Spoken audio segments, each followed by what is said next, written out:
क्या था, हमारा कोऑर्डिनेशन आंखों से होता था, आंखों से। और इतनी पावर मैंने अपने ये 7-8 जवानों को दे रखी थी कि भाई गलती होगी तो मैं जवाबदार हूँ, और तुमने जब तुम ठीक समझते तुम फायर खोल दो। हम जो ऊपर से उतरे जंगल से, जहाँ से कोई नहीं आता, तो जैसे ही हम पहला घर जो मिला, तो एक औरत थी, तो ऐसे ही मेरे एक लड़के ने पूछा, है कहाँ वो, मुजाहिद का है।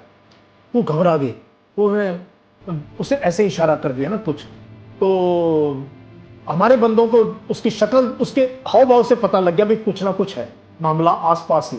एक इंट्यूशन हमारे हरे का कॉल साइन था। मैं दिलावर था, मेरा नाम दिलावर था, तो मैं कहा सर नहीं बोलना है। और उनके सबके नाम हमने इस टाइप के रख दिए थे कि कोई अगर मिलिटेंट भी हमारा रेडियो सुन रहा हो सोचेगा शायद कोई मिलिटेंट नेटवर्क है, आपस में बात कर रहे, पट पट पट पट करके फायर। और जस्ट फायर हूं, मैंने कहा अच्छा हम भी AK-47, उनके पास भी, तो पता नहीं चलता था किसका फायर। हमारा कांटेक्ट हुआ ना, हमने सिपाही नहीं खोया भाई, हमने सिपाही नहीं कोई खोया।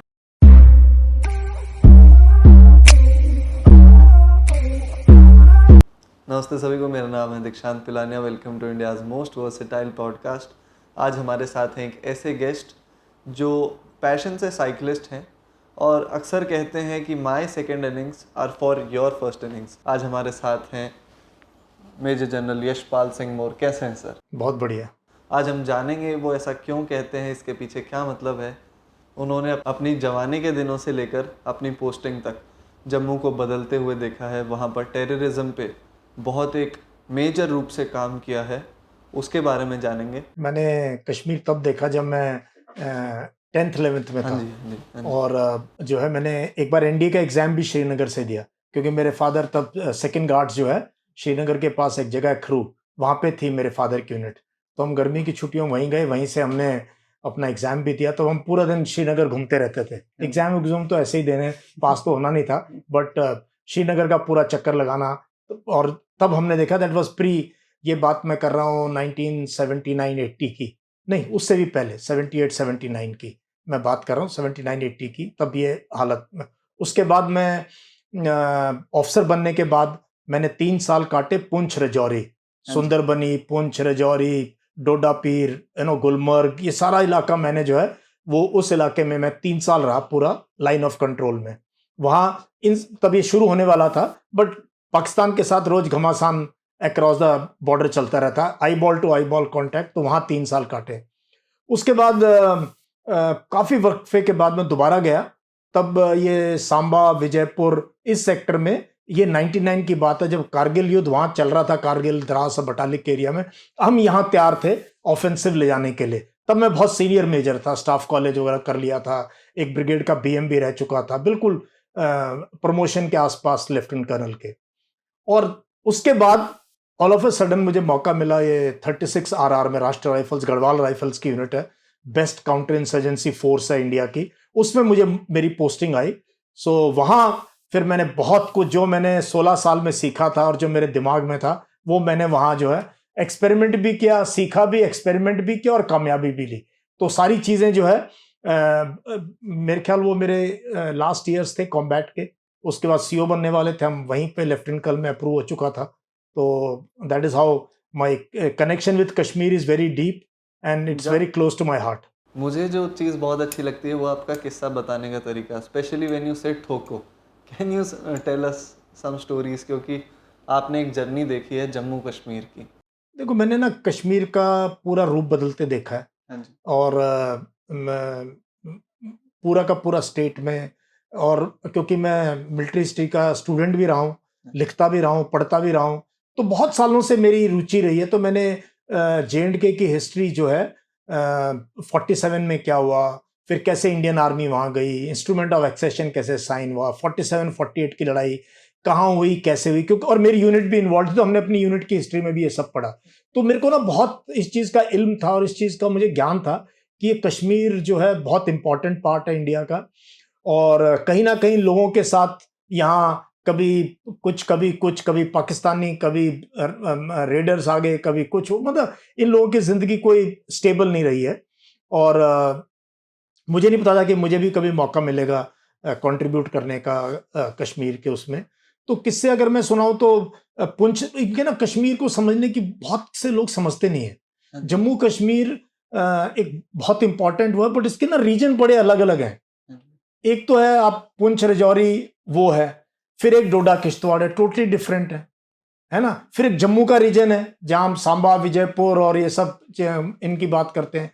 और फिर कश्मीर में भी दो अलग हिस्से हैं, नॉर्थ कश्मीर कुपवाड़ा, बारामूला, गुलमर्ग, ये साउथ कश्मीर जो कि ये अनंतनाग लगा लो बेसिकली, खानाबल, अनंतनाग, फिर वो वेरीनाग, कोकरनाग, ये सारी जगह हैं। फिर पीर पंजाल रेंज के उस तरफ चले जाते हैं। And then of course Ladakh का एरिया जो अब यूनियन टेरिटरी बन गया, उस पर कभी बाद में बात करेंगे। तो कश्मीर का अलग अलग अंग में अलग तरह के लोग, अलग सोच विचार के लोग, और टेरेन बड़ी डिफरेंट है कश्मीर की। पहाड़ियां कैसी हैं, कहाँ जंगल हैं, किस टाइप, मतलब बहुत खूबसूरत है। नाले, पहाड़, भाषा, ड्रेस, खान पीना, फ्रूट्स, बहुत खूबसूरत है। इतना खूबसूरत है और लोग बड़े अच्छे हैं कश्मीर के लोग। ये मैं सबसे पहले आपको बता दूं कि कृपया करके जो आप टीवी पे देखते हैं, व्हाट्सएप पे देखते हैं, उसको ना माने। लोग बेसिकली अच्छे हैं और बहुत, अगर आप उनके साथ अच्छे हैं तो बहुत प्यार भी देते हैं और आपको रेसिप्रोकेट भी करते हैं उससे। बट सिचुएशंस, तो हम वो पॉलिटिक्स में नहीं जाएंगे उसकी। तो मुझे पुंछ राजौरी के दिन अच्छे से याद है जब हम लाइन ऑफ कंट्रोल में थे, और मुझे वहाँ पहली बार इंडिपेंडेंट मिशंस में काम करने का मौका मिला। वो बहुत मेरे मेरे क्यों मैं डिफरेंट हूँ बाकी मिलिट्री लोगों से, कि मुझे अपनी इंडिपेंडेंट बहुत प्यारी लगती है। इसीलिए मैंने रिटायरमेंट के बाद कोई नौकरी नहीं करी, क्योंकि बड़े दिनों बाद आज़ादी मिली, अब कुछ नया करते हैं। और देखो यूट्यूब, इंस्टाग्राम, फिर सब चीज़ों पे मैं आ पाया क्योंकि मेरा माइंड बहुत फर्टाइल रहा है। मैंने अपने आप को तकरीबन 40 साल फौज में निकालने के बाद भी एक स्टीरियोटाइप नहीं बनाया, कन्फर्मिस्ट नहीं बनाया कि यार यही है। जैसे टिपिकल फौज सोचते हुए जनरल हो तो ऐसा होगा, चेहरे पे हमेशा ऐसे होगा, मूछें बड़ी बड़ी होंगी, टेढ़ी टोपी लगा के चलेंगे, टाई पहन के चलेंगे, ऐसा नहीं है। सो एजुकेशन और अपने आप को तो। Do you think that your reading habit helped you in staying versatile? Absolutely. अगर मैं नहीं पढ़ता ना, मैं बिल्कुल टिपिकल लाइफ बन जाते हैं, मेजर जनरल, लेफ्टिनेंट जनरल, इससे कोई फर्क नहीं पड़ता। देखो लाइफ में कौन सा रैंक मिला कोई फर्क नहीं पड़ता, है ना। चेस के अंदर जो है, खेल खत्म होने के बाद वजीर और सिपाही एक बक्से में बंद हो जाते हैं। मैं शुरू से मान के चला हूं कि मैं एक सिपाही हूं, मैं एक सिपाही हूं। रैंक है वो बाद की बात, और रिस्पॉन्सिबिलिटी के ऊपर रैंक मिलता है आपको। सो कभी मैंने अपने रैंक को ज्यादा अपने सर पे नहीं चढ़ाया। इनफैक्ट मैं अपने ऑफिसर्स को बोलता था, यार जवानों के साथ बढ़िया काम करना है, लीडरशिप दिखानी है, रैंक को जेब में रखो भाई, काम ऐसा करके दिखाओ कि वो आपको फॉलो करे, फॉलो द लीडर। तो पढ़ने का ना बहुत मेरी जिंदगी पे बहुत ज्यादा, सबसे ज्यादा इंपैक्ट बुक्स का रहा है। और वो भी इतनी वैरायटी की बुक्स पढ़ी है मैंने, इतनी जॉनर की बुक्स पढ़ी है मैंने, कोई फिक्स नहीं किया कि मैंने यही पढ़ना है। तो जो अच्छा मिला पढ़ लिया, जो नए आइडियाज आए उसको अपना बना लिया। तो माइंड को भी फर्टाइल रखा, सोच को बड़ी फ्लेक्सिबल रखा, और जब भी कुछ देश में दुनिया में हुआ तो उसको बड़ा जल्दी मैंने स्पॉन्ज की तरह सोक इन किया और उसमें देखा कि मेरे लिए क्या है।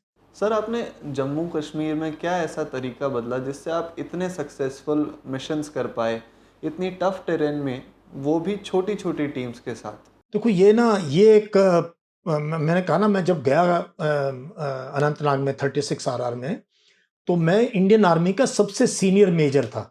मतलब हमारा बोर्ड होने वाला था मेजर टू लेफ्टिनेंट कर्नल, और तब 16-17 साल में बोर्ड होता था। बहुत इंपॉर्टेंट, लेफ्टिनेंट कर्नल तो टाइम स्केल बना देते, तब सिलेक्शन ग्रेड होता था, ठीक है।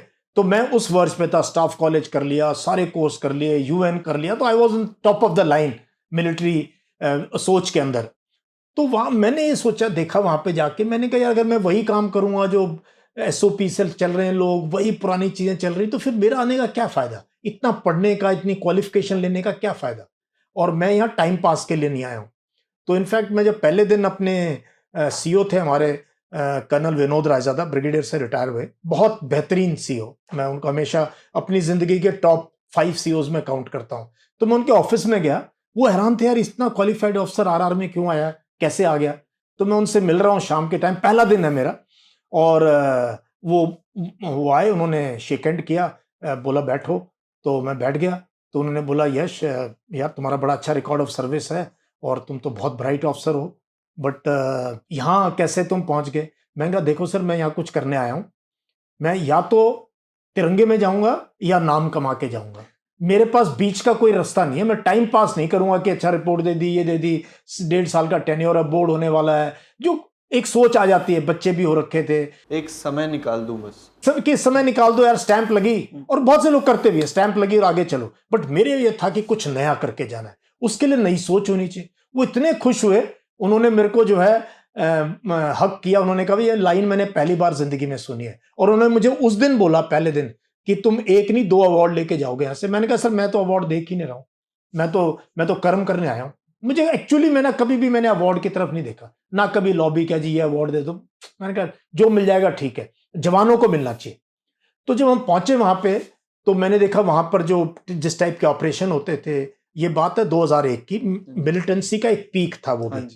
और वहां हम रेडियो पे सुनते थे लश्कर के, हरकतुल जिहाद इस्लामी के, एचएम के, नई नई तंजीमें बनती थी उनके, हम रेडियो पे सुनते थे, बातें कर रहे हैं और जी घूम रहे हैं चारों तरफ, रेडियो फ्रीक्वेंसी पे। हाँ, और क्या, हम सुनते थे उनका, हम सारी उनकी टैप करते थे फ्रीक्वेंसी, पूरा का पूरा उनका कम्युनिकेशन। ये भी तकरीबन आइडिया होता था कहाँ पे रेडियो खुला हुआ है, बट इतना डिफिकल्ट एरिया है, इतनी पहाड़ियां हैं, नाले हैं, बड़ा मुश्किल था। तो मैंने देखा यार ये तो बड़ी मजे से काम कर रहे हैं यहाँ पे। कभी कभी एनकाउंटर होता था, कभी कभार, और जब हम जाते थे बड़े बड़े लोगों, बड़ी बड़ी फोर्सेस के साथ काम करते थे, उससे हम लोगों को नाराज करके आ जाते थे, लोगों की जिंदगी दुभर हो जाती थी। अगर आपने क्रैकडाउन कर दिया और एक पूरे गांव को सुबह 2:30-3 बजे आपने अंधेरे में घेरा डाल लिया और उनको फिर बोला घरों से आ जाओ, अभी आपका कॉर्डन एंड सर्च जिसको बोलते थे। मैंने कहा यार, मैंने एक दो देखे, मैंने कहा भाई मैं नहीं ये करने वाला। तो मुझे ये आया कि एक छोटी टीम बनाई जाए और उस टीम के आधार पे कुछ डेयर डेविल ऑपरेशन किए जाए। और मैं सीखता गया, औरों से मैंने बहुत सीखा, जो मेरे साथ ऑफिसर्स थे जो अच्छे थे, मैंने सीखा उनसे। फिर पैरा एसएफ थे, उनसे मैंने सीखा, वो भी हमारी एक टीम हमारे साथ काम करती थी, उनसे तो मैं सीखने के लिए मुझे कुछ सिपाही भी अच्छा आइडिया देता ना, मैंने कभी नहीं कहा यार मैंने स्टाफ कॉलेज के किया होगा भाई, बट उसको उस एरिया का ज्यादा पता है। तो ये करते करते मैं इस चीज पे पहुंचा कि भाई यहां अगर इनको ठोकना है हमने अच्छे से और कुछ करना है, तो हमें स्मॉल टीम में काम करना पड़ेगा। ये सर का पेटेंट वर्ड लेकिन मैं जिंगोइज्म में यूज नहीं करता हूं, मुझे कोई उनसे कोई वो नहीं है। देश के लिए काम किया और करके आगे, उसको ठीक है। तो मैंने क्या किया, वहां पे मुझे ये आइडिया आया कि यार कुछ 8-7 ऐसे लड़कों का सिलेक्शन किया जाए जो डेयर डेविल हो, जिनका आईक्यू बहुत हो, जो क्विक थिंकिंग कर सकते हो, प्लस वो समझते भी हैं सिचुएशन को, और मुझे समझे मैं उनको समझू। तो ऐसे करके मैंने 3-4 महीने लिए। मैं नया था, वो नए थे, मैं उनको जानता नहीं था। आपको पता आरआर, फर्स्ट गार्ड से आरआर चले गए, उनको क्या पता साहब क्या कौन सी तोप है अपनी यूनिट में। बिल्कुल क्लीन स्लेट, बिल्कुल क्लीन सेट से। और वहां बंदे कौन, गढ़वाल राइफल्स के, आर्टिलरी के, कुछ बंदे इंजीनियर्स के, सिग्नल के, ऐसे मिक्स फौज, बिल्कुल मिक्स फौज वो थी। तो मैंने उनकी फायरिंग वायरिंग कराई, उनकी ट्रेनिंग कराई थोड़ी, जैसा मुझे आइडिया था कि क्या कर सकते हैं। तो ऐसे करते करते 3-4 महीने में ना मेरे को ये क्लियर हो गया कि भाई यहां कामयाबी का ये तरीका है। और मैंने किसी से कभी परमिशन नहीं ली, मैं पूछता नहीं था किसी से कि ये करूं ना करूं। मैंने अभी कभी अपनी जिंदगी में अपने सीनियर को फोन करके पूछा नहीं सर क्या करूं, जो मुझे करके बताया, बस करके बता दिया भाई हमने क्या। अच्छा, और एक और मेरा वो है, everybody rides on a winner. अगर विनिंग हॉर्स है ना, सब उस पे बेट लगाएंगे भाई ये जीतेगा, तो फिर कोई नहीं देखता आपने कैसे किया। बल्कि इसकी बड़ी अप्रिसिएशन हुई, बहुत अप्रिसिएशन। मेरे को इतना नाम मैंने कमाया इस चीज के लिए। उस टाइम पे पूरे कोर के अंदर, विक्टर फोर्स में और सेक्टर में हमारे कमांडर तब थे जो बाद में चीफ बने, ब्रिगेडियर विक्रम सिखलाई के, वो खुद देखने आए, वो हैरान, मेरे लड़कों को जब मिले वो देख के हैरान हो गए, यार ये यश, ये तू भाई how have you done this. मैं कहा सर बस ऐसे ही मेट। फिर जीओसी को मिले, कोर कमांडर थे जनरल पाटनकर, वो जनरल पाटनकर एक एक जवान से मिले मेरे, कहते कैसे किया तुमने यार, कमाल है। कहता सारे कोर को लेक्चर दो आके, तुमने ये तुम्हारी क्या सोच है। तो मैंने पूरे उस टाइम पे सारे लड़कों को लेके गया मैं, और दिखाया मैंने पूरे कोर स्टाफ को, देखो ऐसे ट्रेनिंग होती है, जवानों से मिलो, ये आर्टिलरी का है, गढ़वाल रेड है। मूवीज जैसा सीन आपने रियल लाइफ में कर दिया कि एक ऑफिसर है जिसने अपनी खुद की टीम बना रखी है और वो इंडिपेंडेंट मिशंस करता है। हाँ, और मैं एसएफ का नहीं हूं। एसएफ वाले तो पॉडकास्ट में सुनो कहानियां तो बड़ी अजीब सी लगती हैं, मैं तो सिंपल इन्फेंट्री का सिपाही हूं यार। मैं तो बिल्कुल typical first guard second Punjab मेरी यूनिट है, ठीक है। तो और बाद में मैकेनाइज होगी यूनिट। तो हम, बट ये थी सोच थी, तो उसमें जो है ना हमें बड़ी कामयाबी मिली। और कुछ ऊपर वाले का रहम भी होता है। अगर आप नेक इंसान हो ना, मैंने माना है कि आपको जो है लोगों की दुआएं लगती हैं। तो मैंने सबसे पहला, एक तरफ तो मैं स्मॉल टीम ऑपरेशन की तैयारी कर रहा था, अपनी टीमें बना रहा था, इंटेलिजेंस गैदर कर रहे थे। दूसरी तरफ जो मेरा काम करने का तरीका था वो था लोगों से असीम प्रेम और आदर सत्कार। मैंने कहा किसी बुजुर्ग लोकल औरत से हैं, लोकल से एकदम, मैंने कहा भाई अनकंडीशनल लव एंड अफेक्शन है आपका और मेरा, और मैं उनकी समस्याएं हल करता था। कोई आ जाए ना, मेरा जो कैंप था वो कोकरनाग में, बिल्कुल जो कभी जाने का मौका मिले ना, वहाँ एक बहुत सुंदर चश्मा है और बहुत बढ़िया पार्क है, उसका नाम भी है जन्नत या फिरदौस कुछ नाम, बहुत सुंदर है, कश्मीर के गार्डन से भी ज्यादा सुंदर है। उसमें मैं रहता था, मेरी कंपनी थी। तो रोड पे बस स्टॉप था, वहां पे लोग, तो मैंने कहा था कोई बुजुर्ग आदमी औरत, जवान का काम है बुलाना, फटाफट चाय पिलाना, लंच का टाइम है खाना खिलाना। वो हैरान थे, इतना प्यार, इतना आदर सत्कार, इतना हमें ये अपनापन लगता है यहाँ पे। और मैंने अपना बेस्ट एनसीओ पोस्ट पे लगा रखा था, मैंने कभी डिसरेस्पेक्ट नहीं करनी किसी की। तो क्या हो गया ना कि 6 महीने में ये लोगों को पता लग गया भाई यहां जो मेजर मोर है बहुत नेक इंसान है, और मुझे लोग खबर देने लग गए अपने आप। अपने, मेरे गले मिलते और मेरी जेब में पर्ची डाल देते। 2-3 बार ऐसा हुआ।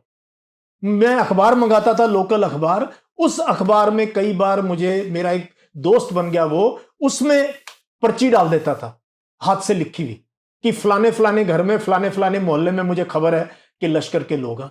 और ऐसे बहुत काम किया हमने लीक से हटके।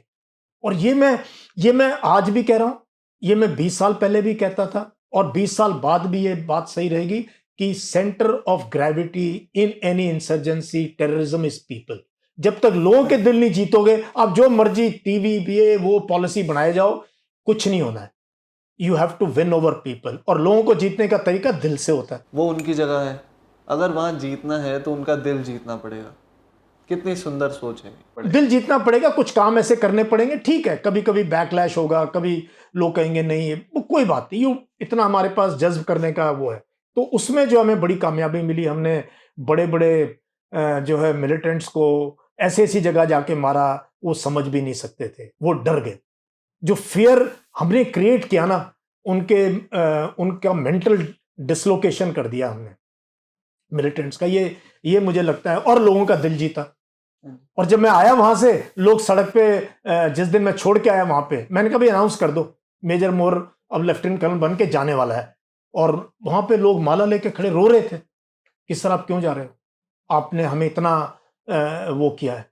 तो अगर आप सही काम कर रहे हो तो फिर सर आपका और आपकी टीम का कोऑर्डिनेशन जानने के लिए अगर आप किसी मिशन के बारे में बता पाओ कि कैसे आप कोऑर्डिनेट करते थे, कैसे प्लानिंग होती थी। देखो, एक मैंने मिशन शायद अभी तक उसका जिक्र किसी पॉडकास्ट में किया नहीं है। तो वो एक तो हम ना क्या करते थे, टाइम हमारा अलग होता था। हम वो टिपिकल फौज का टाइम नहीं कि रात को जाएंगे और सुबह फर्स्ट लाइट से पहले वापस आ जाएंगे, या फर्स्ट लाइट पे जाएंगे दोपहर को लंच से पहले वापस। वो सिविलियन सब देख रहे होते हैं कि फौज का एक बहुत जल्दी हम सेट रूटीन में आ जाते हैं। मैंने कहा पहले सेट रूटीन तोड़ना। तो मेरा जाने का टाइम होता था रात को 2:30 बजे, 2 बजे, और 2-3 दिन के लिए जाना।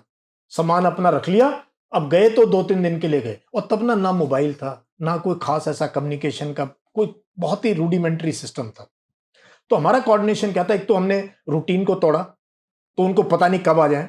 दूसरा, हमने जो है हमारे बंदों की जिस प्रकार की ट्रेनिंग थी, हमने बहुत कोवर्ट ऑपरेशंस किए। मेरी खुद बहुत लंबी दाढ़ी थी और मैं खुद फिरन में घूमता था। तो हमने वो काम किया जो जो मिलिटेंट बन के मिलिटेंट को जो बीट करने का, ठोकने का काम जो हमने किया ना, वो जबरदस्त था।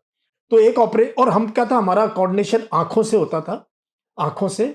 और इतनी पावर मैंने अपने ये 7-8 जवानों को दे रखी थी कि भाई गलती होगी तो मैं जवाबदार हूं, और तुमने, जब तुम ठीक समझते हो तुम फायर खोल देना, मेरे से मत पूछना, बिकॉज टाइम नहीं होता रेडियो पे बात करने का। खैर हमने बाद में छोटे सेट भी ले लिए थे कि मुझे कॉल, हमारे हर एक का कॉल साइन था, मैं दिलावर था, मेरा नाम दिलावर था। तो मैं कहा सर नहीं बोलना है, और उनके सबके नाम हमने इस टाइप के रख दिए थे कि कोई अगर मिलिटेंट भी हमारा रेडियो सुन रहा हो, सोचेगा शायद कोई मिलिटेंट नेटवर्क है, आपस में बात कर रहे हैं। तो एक बार की बात है, हमें ऐसे खबर तो हमें लग जाती थी कि जी वहां ऐसे घूम रहे हैं। तो हम बहुत डिफिकल्ट एरिया था, और वहां का ना अप्रोच करने का तरीका क्या था, आपको ब्रिंग नदी है, बहुत बड़ी नदी है। तो उसमें जैसे नदियों में यमुना गंगा, देखो ना, एक नाला यहां से जा रहा है, एक वहां से आ रहा है, बीच में खाली है।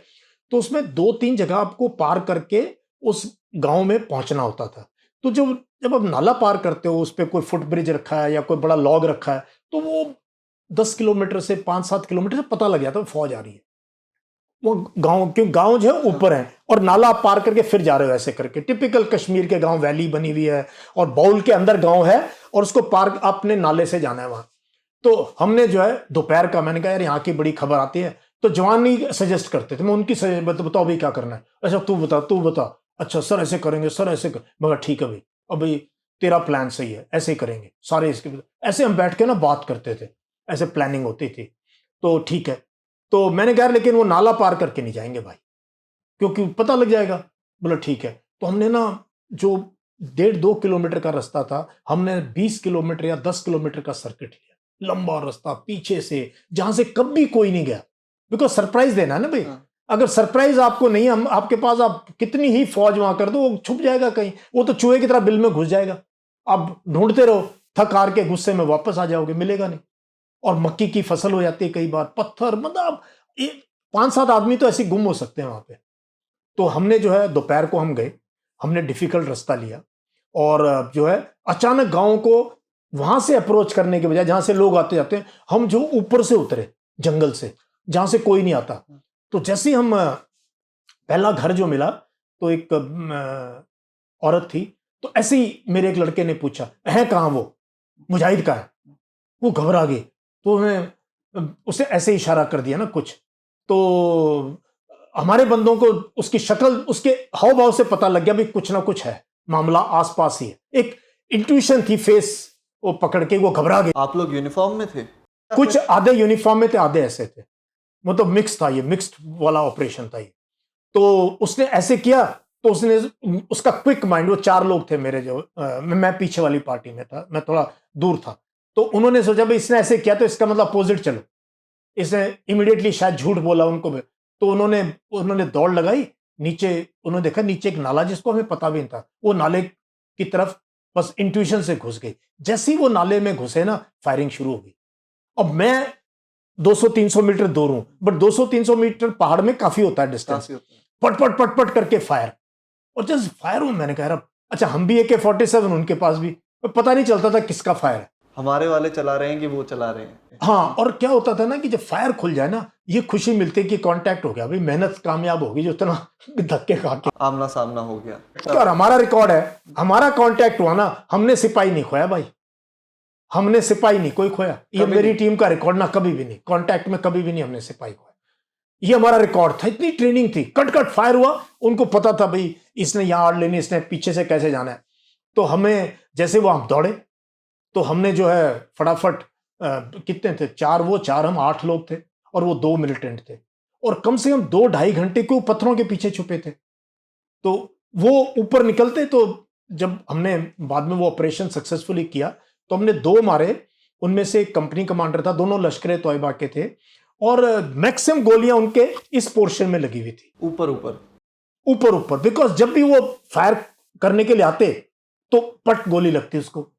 और अब ट्रेनिंग का कमाल है ना, वो तो इंटेलिजेंस थी, वो मेरा काम था इंटेलिजेंस गैदर करना, प्लान करना, एक क्रिएट करना वॉल। बट मेरे जवानों की ट्रेनिंग का मतलब, मैंने कहा बर्स्ट में फायर नहीं करना, एमनिशन की कोई कमी नहीं है, लेकिन बर्स्ट में फायर करोगे ना, उससे एक तो पैनिक नजर आता है, दूसरा बहुत इनएक्यूरेट होता है फायर, सिंगल शॉट एक्यूरेट होता है AK-47 में, जबकि उसमें 3 राउंड का बर्स्ट फायर कर सकते हो। मैंने कहा नहीं, आपने जो है सिंगल शॉट फायर करना, तभी जाके। और इतनी ट्रेनिंग थी कि 50 या 100 मीटर से दौड़ते हुए बंदे को मेरे 8 आदमी गिरा सकते थे, कोई सा भी। मैं उनमें से बेस्ट फायरर था मेरी टीम में, मैं I was one of the best firers. तो इतना AK-40, इतनी हम प्रैक्टिस करते थे। जब फ्री टाइम होता था ना दोपहर को, क्या कर रहे हो, कुछ नहीं सर, रेस्ट कर रहे हैं। मैंने कहा चलो ले आओ AK, थोड़ा फायरिंग प्रैक्टिस कर ली। मैंने अपनी कंपनी के पास एक मेक शिफ्ट ऐसी अपनी मर्जी से एक रेंज बना ली पहाड़ी के अंदर, और वहां अलग अलग टारगेट, कभी पानी की बोतलें रखी हुई हैं, कहीं कुछ रखा हुआ है, मतलब बहुत इनोवेटिव फायरिंग। तो फायरिंग का हमारा स्टैंडर्ड वो था। तो हम लेके हमने खबर करी फिर बटालियन हेडक्वार्टर में, 2 डाउन। सीओ बड़े खुश, कैसे किया? मैंने कहा ऐसे ऐसे गए हम दोपहर के टाइम, और बिल्कुल सरप्राइज में नाले में फंस गई है। आई थिंक वो घर में ही थे और वो भागे होंगे, है ना। बंदे ने देख लिया, स्मेल कर लिया, उसको आइडिया हो गया यार कुछ ना कुछ है, एंड कांटेक्ट हुआ। तो ऐसे बहुत हमारे क्लोज कॉम्बैट हुआ, और जो है कभी लोगों ने हमारी मदद करी, कभी हमारी अपनी इंटेलिजेंस थी, कभी हमारी सोच थी कि हमने ऐसी जगह जाके पकड़ा उनको जहां वो आराम से रेस्ट कर रहे हैं। एक को तो हमने मारा दोपहर को, धूप सेक रहा आराम से जी, और हमें पता था जी ये दोपहर को, क्योंकि ठंड होती है, हाँ। गांव में खतरा होता है, पता नहीं कोई खबर दे दे, कोई ये दे दे, तो ना ऊपर जाके वो 3-4 घंटे धूप सेकते थे कि यार नीचे से कोई आएगा तो कोई बता देगा।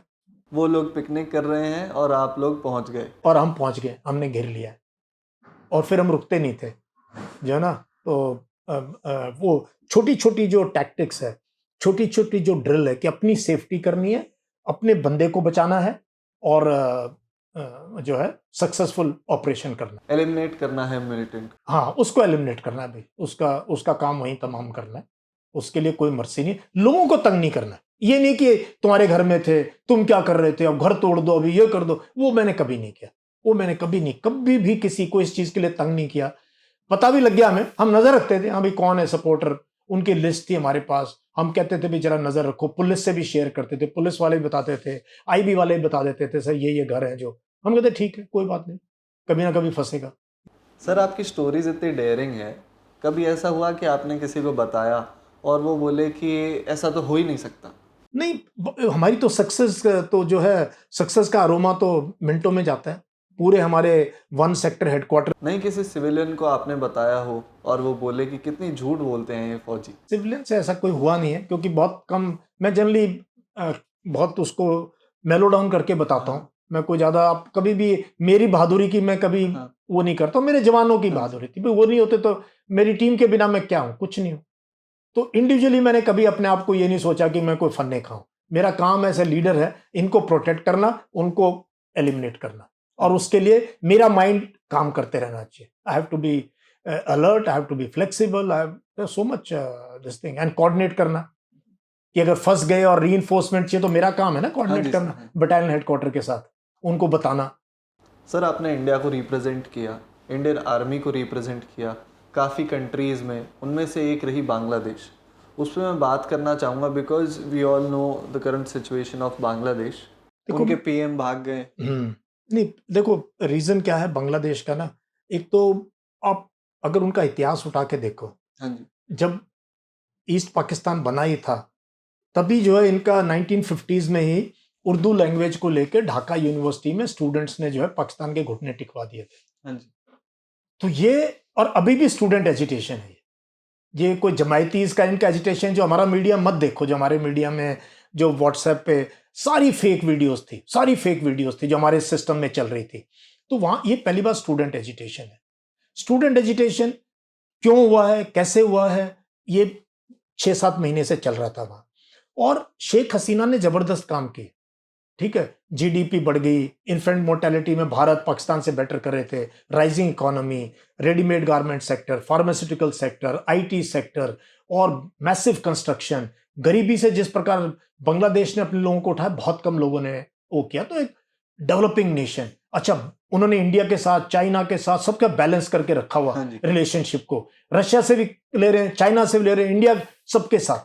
बट हुआ क्या, उनसे जो गलती ये हुई कि जो पिछला इलेक्शन था और जो इस प्रकार से अपोजिशन का म्यूट किया गया, अपोजिशन को, बीएनपी को, अपोजिशन को, खालिदा जिया को जेल में रखा, वो प्राइम मिनिस्टर रही थी, उनको फॉरेन नहीं जाने दिया ट्रीटमेंट के लिए। और जो लोग 71 में इनको लगा हमारे खिलाफ है, उनके अगेंस्ट आज भी जो है वो प्रोसिक्यूट करते रहे उनको। अब देश बदल चुका है ना थोड़ा सा, with time you must change. तो एक तो ये फैक्टर उन्होंने इग्नोर किया। दूसरी चीज जो है, उन्होंने जब ये स्टूडेंट एजुटेशन स्टार्ट हुआ था रिजर्वेशन को लेके, कि आज भी आप फ्रीडम फाइटर्स के जो जो अवामी लीग के थे या मुक्ति बाहिनी या मुक्ति योद्धास थे, उनके ग्रैंड चिल्ड्रन को आप रिजर्वेशन दे रहे हो। हाँ जी। तो वो गलत था, उसको लेके ये स्टार्ट हुआ। ठीक है, आप बात करो, आपको इतनी इंटेलिजेंस होनी चाहिए, पता होना चाहिए क्या हुआ, वो उनको नहीं था। एंड जिस प्रकार से आर्मी और पुलिस को यूज किया, स्नाइपर्स को यूज किया, बच्चों के ऊपर फायरिंग करने के लिए यूज किया, तो वो सिचुएशन धीरे धीरे बिगड़ती गई। तो डेमोक्रेसी के अंदर आप डिक्टेटर नहीं बन सकते, एक लेसन ये है। हाँ जी। और डेमोक्रेसी में आपको एक वॉल्व, एक खोलना चाहिए प्रेशर कुकर की वॉल्व, जहां डिसेंट, आपको आपके अगेंस्ट लोग धरना कर सकें, आपको दूसरी आवाज सुनने की काबिलियत होनी चाहिए, जो Sheikh Hasina had become intolerant to this. हमारी गलती ये रही, हम ये सिचुएशन पढ़ नहीं पाए। अमेरिका पढ़ रहा था, अमेरिका ने बोला पिछले इलेक्शन में कि इलेक्शन फार्स है, ये इलेक्शन सही नहीं है। हम नहीं बोले, हम we put all our eggs in one basket. हमने बीएनपी और इनसे बात की, तो एक फैक्टर तो ये है। दूसरा जो है, नेचुरली जमायतीज को बैन लगाया हुआ था, वो राइट विंग है, वो हर जगह है। इस टाइप के लोग जो है, हमारे देश में भी इस टाइप के लोग हैं जिनको रोज खून चाहिए, अपनी एक टाइप की सोच है, बट वो एक मार्जिनल सोसाइटी है बांग्लादेश में। तो कहीं ना कहीं सच इन दोनों के बीच में, बहुत सेकुलर स्टेट भी है वहां और राइट विंग भी है, जैसा हर समाज के अंदर। साउथ एशिया में हर जगह यही हाल है, यही हाल है। ये नहीं कि वहां सारे लोग खराब हैं। और वहां पर मैं माइनॉरिटी से मिला हूं, और माइनॉरिटीज के बारे में yes there is a pushback.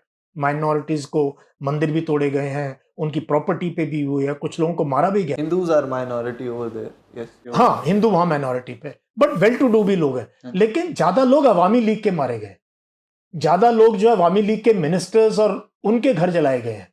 So I think जब ये पुशबैक खत्म हो जाएगा, अब धीरे धीरे नॉर्मेलसी आ रही है, और मोहम्मद यूनुस जो नोबेल लॉरेट हैं, वो सरकार चलाते हैं, भारत को अच्छे से समझते हैं, भारत आते रहे हैं, उनके बड़े अच्छे रिलेशनशिप है हमारी हर टाइप के लोगों के साथ उनकी। तो मेरी जो अंडरस्टैंडिंग है बांग्लादेश की, वो ये है कि ना सेकुलरिज्म खत्म होगा, और ना ही मुल्ला और मिलिट्री हो जाएंगे। ये नहीं होने वाला। I think we must trust the collective wisdom of the Bengali people. They are very intelligent, they love their country, और जो उनकी भाषा, उनका कल्चर, उस पर कोई, मैं वहां 1 साल घुमा हूं, वहां रविंद्र संगीत हर जगह। हमने इतने परफॉर्मेंसेस देखी हैं, डांस परफॉर्मेंस वहां, जैसे पहला बैसाख मनाया जाता, आप आइडिया नहीं लगा सकते। हर जगह रविंद्र संगीत है, इतना ज्यादा रविंद्रनाथ टैगोर, और भाषा का वहां भाषा इंपॉर्टेंट है, रिलीजन नंबर 2 पे है। तो ठीक है, थोड़ा बहुत ये होगा, बट वी मस्ट एंगेज। जो भी सरकार आती है उनके साथ एंगेज करें, मिलिट्री टू मिलिट्री हमारे बड़े अच्छे रिलेशंस हैं, उसको हमें एंगेज रहना चाहिए, and hope so things will. Sir, आपके साथ करंट अफेयर्स पे बात इसलिए करना चाहता हूँ क्योंकि आप रोज़ करंट अफेयर्स पढ़ाते हो, every day you are live on YouTube.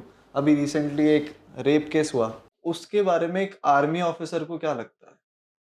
नहीं, मैंने तो वीडियो भी बनाई उस पर, और हर रोज तकरीबन रेप केसेस पे जितना मैं कवर कर रहा हूँ, न्यूज़पेपर में भी, टेलीग्राम पे, इंस्टाग्राम पे, हमारी सोसाइटी गल चुकी है। हमें ये मानना चाहिए। देखो, हम नहीं बोलेंगे, हम कोई और ही जो है किसी और जामे में रहेंगे और किसी और बबल में रहेंगे, तो कि हम वेस्टर्न जी हमारा कल, वो ठीक है। लेकिन कहीं ना कहीं हमारे घरों में, हमारी सोसाइटी में मेजर प्रॉब्लम है। प्रॉब्लम क्या है? हम cheap internet, easy availability of pornography, easy availability of drugs, poor education in schools, and घरों में टाइम नहीं है पेरेंट्स के पास। तो बॉयज जो पहले काम 20-25 साल के करते थे, आज 11-12 साल के बच्चे भी रेप केसेस में इन्वॉल्व हो रहे हैं, और छोटी छोटी बच्चियों को भी दरिंदगी से वो कर रहे हैं। 2-2 साल की बच्चियां, 2-2 साल, 4-4 साल।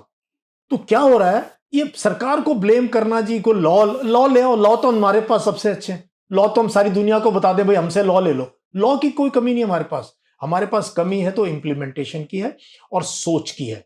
ये सोच घरों से, जब तक माएं अपने लड़कों को नहीं समझा के भेजेंगे, भाई लड़की को हाथ लगा लिया तो छोड़ेंगे नहीं तेरे को। लड़कों को खुली छूट मिली हुई एक तरीके से, सारी इज्जत लड़की के उस पर है। लड़की को 2 मिनट में मार देते हैं अगर इंटरकास्ट मैरिज हो जाए या कुछ हो जाए। तो हमारे को सोसाइटी को सोचना पड़ेगा, और इसके लिए सोसाइटी में लीडर्स आने चाहिए जो इस चीजों पर बात करें, स्कूलों में बात करें, घरों में बात करें, और समाज को जो है क्लीन करने का काम करें। एक टॉपिक जो सोशल मीडिया पर बहुत वायरल हुआ कि बाकी कंट्रीज़ में जो रेप की पनिशमेंट है वो बहुत स्ट्रिक्ट है, कहीं पर सर काट देते हैं, कहीं पर भरे बाजार में फांसी लगा देते हैं, पर इंडिया में ऐसा कुछ नहीं है। क्या ऐसा कुछ इंडिया में लाया जा सकता है? देखो, हम ये तालिबान नहीं बन सकते, ये एक डेमोक्रेसी है भाई, एक सिविलाइजेशनल डेमोक्रेसी है। आप किसी को फांसी पे लटकन लॉ बनाओ ना, लॉ आ रहे हैं इस टाइप के रेप के लिए। निर्भया के बाद लॉ है, निर्भया केस के बाद दिल्ली में, and definitely if there is a rape in which a child dies और a girl dies, it has to be hanging, there is no choice. तो वो एक पार्ट है, बट जितने मर्जी लॉ आप स्ट्रिक्ट ले आओ, जब ये हैवानियत सर में, जब उस सोसाइटी में अगर प्रॉब्लम है, उसको लॉ क्या करेगा? कितना आप वो करोगे? फिर अगर वेल टू डू है, आप वो निकल जाते हैं, बेल हो जाएगी, कुछ हो जाएगा, ये है, वकील अच्छा कर लोगे। तो इसलिए जो है लॉ तकरीबन ठीक है हमारे, पॉस्को का लॉ है, पॉश का लॉ है, बड़े अच्छे अच्छे सिस्टम्स हैं हमारे, बड़ी अच्छी अच्छी गाइडलाइंस हैं। लेकिन पीएचडी की लड़की भी हैरेसमेंट के केस करती है अपने गाइड के ऊपर, उस पर कोई सुनवाई नहीं होती है। और छोटी बच्ची टॉयलेट जाती है तो वह सफाई वाला उसको छेड़ देता है। तो हमारे यहाँ कहीं ना मतलब किस चीज को चेक करें, क्या चेक करें, किस किस को बताएं? टीचर्स हमारे रेप के केसेस में इन्वॉल्व है, सेक्सुअल हैरेसमेंट में, पढ़े लिखे लोग इन्वॉल्व हैं। जो ऑफिस में है वो बॉस है, वो इस चीज में इन्वॉल्व है। पॉलिटिशियंस दबा के इन्वॉल्व है। पॉलिटिशियन तो पूछो ही मत। हमारा एक मेंबर ऑफ पार्लियामेंट ब्रिजभूषण बैठा रहा पार्लियामेंट में, हमारे प्राइम मिनिस्टर ने उसको सैक ही नहीं किया। यार वो बड़ा एक अच्छा मौका था। ये राम रहीम है, वो रोज उसको पैरोल मिल जाती है। 2 रेप के कन्विक्टेड है, एलिज नहीं है, 2 केसेस में उसको हम। तो पॉलिटिशियन क्या मैसेज दे रहा है समाज को कि मेरा है वो ठीक है, तुम्हारा है तो हम गदर करेंगे? क्योंकि बंगाल का केस है तो इस पे इतनी आग लगी हुई है। और हमारा वो लड़की हमारी जो है ओलंपिक चैंपियन 40 दिन रोड पे बैठी रही। यार इसको बंदे को हटाओ यहां से, इसको अरेस्ट कराओ। आज तक अरेस्ट नहीं हुआ है वो, विनेश फोगाट, आज तक अरेस्ट नहीं हुआ है वो। भाई मेंबर ऑफ पार्लियामेंट तो आपका, दैट मीन्स ओनर्स, ये मैसेज जानी बड़ी जरूरी है। और उनके बेटे को अभी टिकट दे दी गई, उसको दे दी, वही चला रहे हैं रेसलिंग फेडरेशन, छोड़ेंगे थोड़ी उन्हीं के। तो आप मैसेज क्या देना चाहते हो? तो इसलिए ये जैसे प्रेसिडेंट ऑफ इंडिया ने अगर ये कहा इनफ इज इनफ, तो ये टॉप से this message has to go, and bottom से समाज, तो ऊपर से मैसेज ये जाए कि भाई हमारा कुछ नहीं है, किया तो जीरो टॉलरेंस। और घरों से हम ये बनाएं कि भाई ये इस प्रकार का गुड टच बैड टच सिखाना चाहिए बहुत जल्दी। और बॉयज को भी थोड़ी सेक्सुअल एजुकेशन के ऊपर भी थोड़ा थोड़ा नॉलेज देनी चाहिए। और ज्यादा कोएड स्कूल्स और कॉलेजेस होने चाहिए। और ज्यादा फ्रीली डायलॉग होना चाहिए इन इश्यूज पे। टीचर्स को मेंटोर करना चाहिए अपने बच्चों को। जब 11 12 13 14 साल में वो एज होती है एडोलसेंट्स की, तो उस टाइम पे सही गाइडेंस, सही मेंटरिंग, सही चेतना देना बहुत जरूरी है। सर वापस आर्मी की तरफ आते हैं, क्योंकि आर्मी एक बहुत इंटरेस्टिंग टॉपिक है। एक बहुत चर्चित मुद्दा ये रहा कि बड़ी सिस्टम, इस पे बहुत सारे केसेस भी चल रहे हैं। कुछ लोग कहते हैं कि हटा देना चाहिए बड़ी सिस्टम, कुछ लोग इससे अपोज करते हैं। इसके बारे में क्या राय है आपकी? I think time has come कि इसको जो है, इसको अभी रखने का कोई मतलब, अबॉलिश कर दिया जाए। अब बोले, बट इसका क्या, जैसे एयरफोर्स में नहीं है, हाँ जी, नेवी में नहीं है। हाँ जी, मैं तो इनके साथ भी काम किया है। हाँ। मैं बहुत सी जगह ऐसे रहा हूं जहां कोई बड़ी नहीं था, जहां यूएन में रहे, बांग्लादेश में रहे, या स्टाफ कॉलेज में रहे, इस टाइप से। तो बड़ी सिस्टम का जो मीनिंग था ना, वो फील्ड एरिया के लिए वहां एक्चुअली चाहिए। जब मैं आरआर में था, मैं कंपनी कमांडर था, मैं 2-2 दिन बाहर घूम रहा हूं, तो मुझे एक बड़ी चाहिए था जो मेरे पीछे से मेरी रिक्वायरमेंट्स का ख्याल करे, अदरवाइज मैं वो कर नहीं सकता, हाँ जी। है ना। तो वहां फील्ड एरिया में इसकी रिक्वायरमेंट है। पीस एरिया में I think we should have a rethink, we can do away with this. और साथ के साथ जो ऑफिसर्स इंडक्ट होते हैं सर्विसेज में, जिस टाइप की फैमिलीज आती है, उनको भी एजुकेट करना बहुत जरूरी है कि सिस्टम का मिसयूज, सिस्टम में कोई खराबी नहीं है। ये हम तो उनको अपना परिवार का हिस्सा मानते हैं। ब्याह शादी में आते हैं, हम जाते हैं उनकी ब्याह शादी में, उनके बच्चों की सारी उम्र का रिश्ता होता है यूनिट्स के अंदर। लेकिन कहीं कहीं जब मिसयूज होता है तो ये खबर बन जाती है फिर लोग इसका। तो by and large I think इसको अगर हम धीरे धीरे फेज आउट करें, स्पेशली पीस स्टेशन से, and keep it only for field, and इसको अगर स्ट्रीमलाइन किया जाए, सही शिक्षा दी जाए, तो इस सिस्टम को चल भी सकता है। But a time will come when we should be prepare to do away with. Sir जो आपने बताया कि आपको इंडिपेंडेंट रहना पसंद है, and often you say that my second innings are for your first innings, इसका क्या मतलब है? मैं रोज डेली न्यूज़पेपर एनालिसिस करता हूँ, आपने बताया इंडियन एक्सप्रेस, हिंदू और उसको, and basically aimed at UPSC, SSB, और जो दुनिया भर के सीएपीएफ, जो बच्चे इंटरव्यू में जा रहे हैं कहीं ना कहीं, उनके लिए। और आपको पता है कितना पॉपुलर, तो वो डीएनए है। अब इसको विदेश में भी लोग फॉलो करते हैं। हाँ जी। कई देशों से मेरे पास ईमेल आते हैं कि सर इंडिया की खबर और जो आप बताते हो, तो मैं ओपिनियन बनाने में हेल्प करता हूं। और ये उसके अलावा मैं हर सैटरडे यूट्यूब पे लाइव एएमए सेशन लेता हूं, आस्क मी एनीथिंग। और उस पे अगर आप प्लेलिस्ट देखोगे ना उसकी, वो प्लेलिस्ट, उसमें इतना खजाना है जो 20 किताबों में भी नहीं है। पर्सनैलिटी डेवलपमेंट का हर आयाम हर चीज। और यंग जनरेशन के लिए कि डिस्ट्रैक्शन से कैसे, सोशल मीडिया से कैसे, पोर्नोग्राफी से कैसे बचना है, फिजिकली फिट कैसे होना है, डाइट क्या होनी चाहिए, इमोशनल इंटेलिजेंस, कम्युनिकेशन स्किल्स, इस सब पे मैं जो है सैटरडे को लाइव करता हूँ। Everything you need for your dream job. हाँ, you have to just see the AMA का प्लेलिस्ट। उसके अलावा मैं हर 15 दिन में जेन मोर मैगजीन, डिजिटल मैगजीन मेरी फ्री फॉर सर्कुलेशन निकलती है, जिसके लिए मेरी एक टीम है जो है, उसमें बड़े इंस्पायर, आप जैसे बच्चे हैं, इंटर्नशिप कर रहे हैं remotely. We prepare a magazine जिसमें एडिटोरियल मैं लिखता हूं, बाकी ये पूरा का पूरा। वो अगर मैगजीन आपके पास है, NDA, CDS, FCAT, कुछ और पढ़ने की, अगर DNA देख रहे हो, जेन मोर मैगजीन अगर आपको मेरा टेलीग्राम में ज्वाइन कर लो, आपको हर 15 दिन रिलीजियसली आप, तो ये मेरा फ्री में कंट्रीब्यूशन है, जिसको मैं बोलता हूं पर्सनल सोशल रिस्पॉन्सिबिलिटी, भी समाज को वापस देना है। उसके अलावा मैं जो है SSB का बेस्ट कोर्स चलाता हूं ऑनलाइन। बच्चे वहां 30-40 हजार रुपए खर्च करते हैं, हम जो है 6,500-7 हजार रुपए में 5 लोगों की मेरे पास टीम है, 5 ऑफिसर्स मेरे साथ काम करते, सारे मेरी तरह इंस्पायर्ड हैं। वहां 100 सिलेक्शन हमने कर दिए हैं, कमाल कर दिया देश के अंदर, वो है। बट सबसे जरूरी चीज क्या है, लोगों में जो मुझे Tier 2, Tier 3 सिटीज, JCOs के बच्चे, किसानों के बच्चे, प्रॉब्लम है कम्युनिकेशन स्किल्स। नंबर तो ठीक ठाक हैं, लेकिन बोल नहीं सकते, कपड़े पहनने का नहीं पता, कॉन्फिडेंस नहीं, बिल्कुल लैक इन कॉन्फिडेंस। उनके लिए मेरा एक बहुत जबरदस्त कोर्स है, बेसिक ऑफिसर्स कम्युनिकेशन कोर्स, जो कि 3 महीने का कोर्स है। उसमें मेरे पास बेस्ट एजुकेटर्स हैं, सारी फीमेल एजुकेटर्स हैं, they all are experts in body language, non verbal, वो कॉर्पोरेट की भी ट्रेनिंग कराते। तो वो भी हमने एक पूरा का पूरा जो एक सिस्टम बना रखा है, जहां 3 महीने अगर आप दे दो अपने हमारे कोर्स पे ऑनलाइन, अगेन वेरी वेरी मतलब पॉकेट फ्रेंडली कोर्स हैं सारे, तो आपका कॉन्फिडेंस, और उस कोर्स ने लाइफ चेंज कर दी लोगों की। जिसने ये कोर्स किया ना, वो अफसर बने नहीं बने, बट उनको प्राइवेट सेक्टर में कहीं ना कहीं they are doing very well, because confidence दे दिया हमने।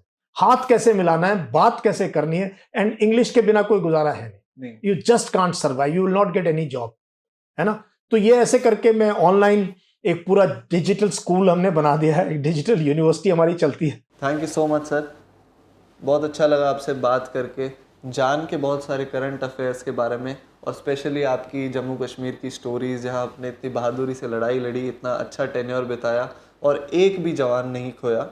मुझे बहुत अच्छा लगा, और बड़े तुमने अच्छे सवाल पूछे, और बहुत फ्रैंक, मैंने भी कोई चीज होल्ड नहीं की। अच्छा, ना तुमने कोई मुझे पहले बताया, मैंने कहा जो तुमने पूछना है पूछो। ऐसे लग रहा है जैसे हम अपने घर के किसी बच्चे से वार्तालाप कर रहे हैं। मैंने लगा ही नहीं कि मैं कोई ये कैमरा है, रिकॉर्ड हो रहा है। मेरे चैनल का नाम है दीक्षांत पिलानिया, और अगर आपको लगता है कि मैं कुछ अच्छा काम कर रहा हूँ, तो please if you can ask them to like, share and subscribe. Like, share and follow Dikshant Pilania. He's a young guy with dreams in his eyes, with stars in his eyes. I am very impressed. और ऐसे young लोगों को मैं हमेशा encourage करता हूँ, हमेशा encourage करता हूँ. So it was pleasure to meet you. Thank you so much, sir. Thank you so much.